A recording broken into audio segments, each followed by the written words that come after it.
सर्दियों ने दस्तक दे दी है। दिन भी काफी ज्यादा छोटा होने लगा है, लेकिन हम गृहिणी के काम तो उतने के उतने ही हैं। हेलो दोस्तों, कैसे हैं आप सभी? आप सभी का स्वागत है मेरे यूट्यूब चैनल पे। आज की इस वीडियो में मैं आपके साथ शेयर करने वाली हूँ कि आप सर्दियों के दिन में अपने घर और किचन से रिलेटेड काम किस तरह से झटपट कर सकते हैं और अपने टाइम की सेविंग कर सकते हैं। तो जैसा कि सर्दियों के दिनों में मार्केट में बहुत सारी सब्जियां अवेलेबल होती है, जिस कारण से घर में रोज ही एक नया कुछ बनता है और वो भी टेस्टी। और खाने को टेस्टी बनाने के लिए हमें प्याज और लहसुन की जरूरत पड़ती है, लेकिन जब समय ही कम हो, दिन ही छोटा हो, तब हम क्या करें? मेरे साथ भी ये प्रॉब्लम आती है कि खाने की इच्छा होती है, लेकिन सभी चीज़ों की प्रिपरेशन नहीं होने के कारण वो चीज़ कभी कभी छूट जाती है, जिसमें मेन रोल प्ले करता है हमारे लहसुन। तो मैं क्या करती हूँ कि जब भी टाइम मिलता है तो लहसुन को अच्छी तरीके से छील के उसे फ्रिज में स्टोर करके रखती हूँ, ताकि खाना बनाने के समय मेरे लिए कम हो सके। अब आप ये कहेंगे कि विंटर के दिन तो ऐसे ही छोटे होते हैं, हम समय कब निकालें? तो वो समय आप निकाल सकते हैं जब आप अपने बच्चों से बात करते हो, जब बच्चे स्नैक्स खाते हो, या जब भी आपको फ्री टाइम मिले। तो ये वाला हैक आप ज़रूर फॉलो करें कि जितने सारे लहसुन वगैरह हैं उन्हें आप अच्छी तरीके से पील करके आप उसे फ्रीज में स्टोर करें, ताकि टेस्टी टेस्टी सब्जी आपके घर पे रोज ही बन सके। ठंड के दिनों की एक और खूबसूरत चीज़ होती है कि हमारे गार्डन में बहुत ही रंग बिरंगे तरीके के फ्लावर्स लग जाते हैं। मैं भी गई थी नर्सरी, और अगर आप बिगनर्स है, आपको प्लांट्स लगाने का काफ़ी ज़्यादा मन रहता है लेकिन आप उसमें सक्सेस नहीं हो पाते हैं, तो आज मैं आपको कुछ ऐसे टिप्स देने वाली हूँ जो ईजी तो है ही है, प्लस ये बहुत ही यूज़फुल भी है। तो सबसे पहले मैं रेट आप लोगों के साथ शेयर करती हूँ। 20 रुपये में मुझे ये गेंदे के फूल मिले हैं। एक फर्टिलाइज़र मैंने लाया था, जो मैंने आप लोगों को प्रीवियस वीडियो में बताया था कि एंडलिया रोज़ जो मुझे पड़े 60 रुपीज़ के, और गुलदाउदी के पौधे मुझे पड़े 80 रुपीज़ की। तो इन सारे पौधों को आज मैं बताने वाली कि मैं किस तरह से लगाऊंगी। सबसे पहले मैंने लिया है गोबर का खाद जो सूखा हुआ है, एंड उसके बाद नॉर्मल सॉइल लिया है कि चूंकि मेरा जो मिट्टी था वो काफ़ी दिनों से रखा हुआ था, इसलिए वो हार्ड हो चुका है। तो अच्छी तरीके से इसे क्रैक कर लेंगे।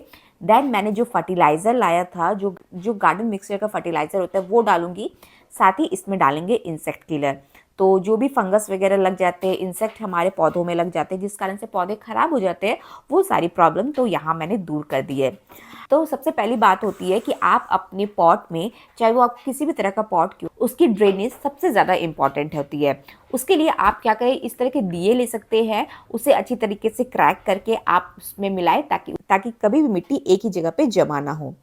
मैं क्या करती हूँ कि अपने प्लांट्स को और ज़्यादा ग्रो करने के लिए जब इन सारे सॉइल को एक ही साथ बनाती हूँ सड़े, तब उसमें डाल देती हूँ सड़े हुए फल, साथ ही डालती हूँ कुछ सूखे पौधे और कुछ कागज। इस तरह से ये बहुत ही अच्छा फर्टिलाइज़र अपने आप ही बन के तैयार हो जाता है। हमें बाहर से कुछ भी लेने की ज़रूरत नहीं पड़ती है, और हमारा प्लांट्स ग्रो भी करता है। ये तो हुई जब हम बाजार से कुछ चीज़ ला सकते हैं। घर में आप किस तरीके से फर्टिलाइज़र बना सकते हैं वो अब मैं बताती हूँ। तो चाय तो हम सभी के घर पे रोज़ ही बनता है, एक बार नहीं कई बार बनता है।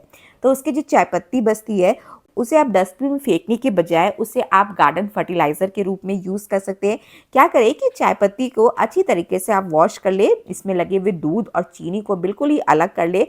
अब प्रॉब्लम यहाँ आती है कि हम इसे स्टोर कहाँ करें। तो चीज़ों को अगर आप सही कीजिएगा तो चीज़ें आपके लिए बेहतर होती जाएगी। क्योंकि कई बार कमेंट्स आते हैं कि अगर इस तरह की चाय पत्ती को स्टोर करके हम अपने किचन में रखते हैं तो उसमें काले काले वाले कीड़े लग जाते हैं, और कभी कभी फंगस भी लग जाता है।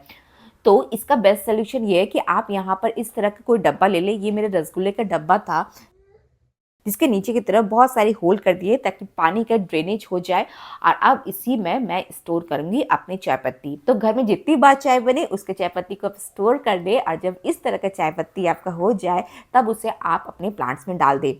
एक और तरीका ये भी है कि आप वेस्ट चीज़ों को किस तरह से यूज़ कर सकते। तो सभी घर में प्याज, लहसुन, मिर्च वगैरह तो कटते ही है, रोज ही करते हैं। इन्हें भी आप फेंकने के बजाय एक जगह स्टोर कर ले, पानी डाल के रात भर आप इसे एज इट इज़ रहने दें।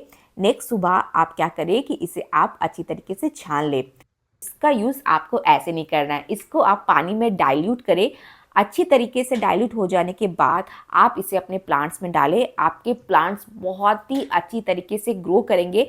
चायपत्ती वाला जो फर्टिलाइज़र मैंने बताया वो आपके रोज़ के प्लांट के लिए बहुत ही रामबाण है। और इस तरह के हैक्स जब आप अपने गार्डन में ट्राई करते हैं तो रोज़ ही आपके गार्डन में नए नए फूल खिलेंगे। तो कभी कभी हमें अपने दिल की भी सुननी चाहिए। हम रोज ही सभी के लिए खाना बनाते हैं, लेकिन कभी कभी जब हमें कुछ खाने की इच्छा हो तो वो चीज़ को हमें तुरंत ही बनाना चाहिए। जिस तरह से आज मुझे दही बड़े खाने की इच्छा हो रही थी, तो मैंने क्या किया, मूंग और उड़द को सेम मात्रा में मिला 5 से 7 घंटे भिगो के रख दिया था। देन उसे मिक्सर ग्राइंड में डाल के अदरक मिर्च और थोड़ा सा पानी डाल के अच्छी तरीके से ग्राइंड कर लिया। अब उसमें नमक हल्दी डाल के मैं इससे पकौड़े बना लूँगी और इसे अच्छी तरीके से फ्राई कर लेंगे। यहाँ पर मैंने कोई शेप कोई साइज का ध्यान नहीं रखा है। जैसे मेरी इच्छा हो रही थी उस तरीके से मैंने बनाया है, क्योंकि कभी कभी अपनी इच्छाओं को भी बढ़ावा देना हमारे लिए काफ़ी ज़्यादा इम्पोर्टेंट। ये आपको इनर हैप्पीनेस तो देता ही देता है, आप प्लस आप काफ़ी ज़्यादा सेटिस्फाई फील करते हैं। तो इस पकौड़े को डालेंगे पानी और हींग में और इसे अच्छी तरीके से डिप करने के लिए छोड़ दूंगी। नेक्स्ट मैंने लिया है दही, और दही को अच्छी तरीके से मिक्स कर लेंगे। काला नमक, लाल मिर्च पाउडर, जीरा पाउडर डाल के एक मसाला तैयार किया है जो मैं डालूंगी दही पे। साथ ही डालूंगी थोड़ी सी चीनी। उसके बाद जो बड़े थे वो भी अच्छी तरीके से फूल चुके हैं, जिसे मैं डाल रही हूँ दही में। बहुत ही टेस्टी दही बड़ा इस तरह से बनता है। बहुत ही सिंपल रेसिपी है। जरूरी नहीं है कि जो चीज़ टेस्टी हो वो काफ़ी ज़्यादा ट्रिकी हो, लेंदी हो। आप सिंपल तरीके फॉलो करके भी हर चीज़ को खूबसूरत बना सकते हैं। जैसे जब मैंने दही बड़ा बनाया, बहुत ही सिंपल वे में बनाया, बट इसका टेस्ट बहुत ही ज़्यादा डिलीशियस है। दिन की बची हुई हरी चटनी थी जो मैंने इसे डाल दिया, और अब मेरे साथ घर के सारे मेंबर इसे एंजॉय करेंगे। तो हम गृहिणी की एक और प्रॉब्लम ये है कि हम जब कपड़े को धोते हैं, चाहे वो वॉशिंग मशीन में हो चाहे वो हाथों से हो, वो सही तरीके से साफ नहीं होते। खासकर सफ़ेद कपड़े जो हो जाते हैं, बच्चों के यूनिफॉर्म या आपके हस्बैंड की गंजी वगैरह। तो उसे साफ करने का सबसे इजी तरीका ये है कि आप वॉशिंग मशीन में एक ढक्कन, यहाँ पर आप विनेगर का यूज़ करें और फिर आप इसे नॉर्मल तरीके से वॉश कर लें। यानी आप ड्राई डिटर्जेंट डाल सकते हैं, यहाँ पर आप लिक्विड डिटर्जेंट डाल सकते हैं, और फिर आपके कपड़े बहुत ही ज़्यादा ही शाइनिंग और ब्राइटनिंग नजर आएंगे। सर्दियों में ये भी कहा जाता है कि घी खाओ। घी की मात्रा अपने डाइट में बढ़ाओ, ये आपको अंदर से गर्मी देगी। बट हम अगर घी को बार बार ही गर्म करने जाएं तो इसका जो गुड फैट होता है वो बिल्कुल ही खत्म हो जाता है। तो हम करें क्या? जब हम अपनी बर्नी में घी को डालते हैं, तब कोई भी चीज में यूज करने के लिए घी को गर्म तो करना ही पड़ता है, चाहे दाल हो, कोई सब्जी में डालनी हो या बच्चों को देना हो। इसका सबसे इजी और बेस्ट तरीका ये है कि आप अपनी स्पून को यानी चम्मच को गर्म कर ले। गरम चम्मच को आप डालें घी में, तो जितना आपको जरूरत है उतना घी आपका मेल्ट हो जाएगा। फिर घी का जो गुड फैट होता है वो तो बरकरार रहेगा ही रहेगा। बार बार घी को गर्म करने से बर्तन भी काफी ज्यादा काले हो जाते हैं, वो प्रॉब्लम भी आपकी कंप्लीटली सॉल्व हो जाएगी। सर्दियों की जितनी खूबसूरत बातें हैं उनके कुछ ड्रॉबैक्स भी हैं। जैसे हमारी स्किन को ये विंटर सीजन बिल्कुल भी पसंद नहीं है। स्किन फेस काफी ज्यादा रूखे हो जाते हैं और क्रैकल्स के भी प्रॉब्लम को हमें फेस करना पड़ता है। इसलिए विंटर सीजन में मैं एक रूटीन हमेशा ही फॉलो करती हूँ। क्या करती हूँ कि सबसे पहले यहाँ पर मैंने लिया है फ्रेश एलोवेरा। इसको अच्छी तरीके से पील करके इसके अंदर के पल्प को निकाल लेंगे। आप चाहे तो यहाँ पर एलोवेरा जेल का भी यूज कर सकते हैं। एलोवेरा में गुण होता है आपकी स्किन को हाइड्रेट करने का, आपके एक्ने से फाइट करने का, साथ ही ये आपके टाइट करता है पोर्स को और एक स्मूथ टेक्सचर देता है।